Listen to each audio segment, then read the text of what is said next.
आपण अपक्ष उभे आहात, काय वाटतं आपल्याला, कशासाठी आपण अपक्ष उभा राहिला? सर्वप्रथम मी माझ्या पत्रकार बंधूंचं धन्यवाद देतो की तुम्ही माझ्यासारख्या अपक्ष उमेदवाराला प्रतिक्रिया घेण्यासाठी आलात. विशेष म्हणजे मी उभं राहण्याचं महत्त्वाचं कारण हे आहे की सिल्लोड शेवगाव विधानसभा मतदारसंघामध्ये गेल्या अनेक वर्षापासून अनेक बेरोजगार युवकांचे, शेतकऱ्यांचे प्रश्न आहेत. जसं की ओला दुष्काळ पडतो, कधी कोरडा दुष्काळ पडतो. सिल्लोड शेवगाव हा मागासलेला भाग आहे. इथे अनेक वर्षापासून शेतकऱ्यांना योग्य तो मोबदला मिळत नाही, ना पिकीमुळं शेतकरी आत्महत्या करत आहेत.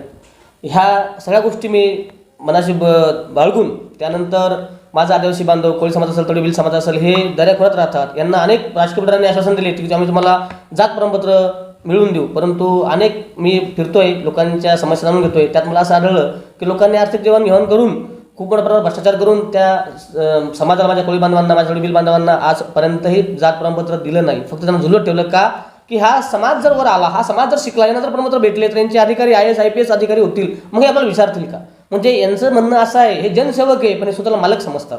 जनसेवक हा स्वतःला मालक समजतो, तालुक्यातले लोकसेवक हे स्वतःला मालक समजतात. मग तुम्ही सांगा लोकशाही कुठं आज जिवंत आहे? आणि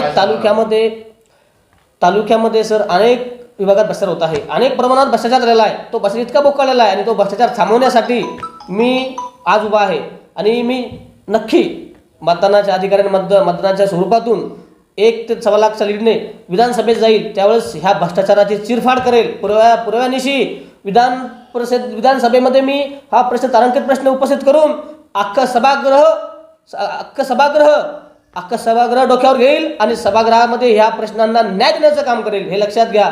अहो विचार करा, माझे बांधव, माझे 18 प्रकारचे समाज बांधव सर्वांना आज माझ्या भगिनी यांना शिक्षणासाठी पुणे, मुंबई, छत्रपती संभाजीनगर, औरंगाबाद जावं लागतं. इथं शिक्षणाचा अभाव आहे. शिक्षणाच्या नावाखाली फक्त संस्था काढल्या गेल्या, फक्त स्वतःचं घर भरण्यासाठी. अहो शिक्षण महश्री होऊन गेले, सहकार महश्री होऊन गेले. आता हे कोणते महश्री तुम्ही सांगा, मी त्यांच्यावर टीका करणार नाही, पण शिक्षणाचा किती अभाव आहे, किती अभाव. मी जनतेला एक आवाहन करेल की मायबाप जनता, मी अपक्ष उमेदवार अरुण चिंतामण चव्हाण, माझी निशाणी आहे पाना, 9 नंबरचं बटन दाबा आणि मला प्रचंड बहुमताने विधानसभेत पाठवा. जय हिंद, जय महाराष्ट्र, धन्यवाद.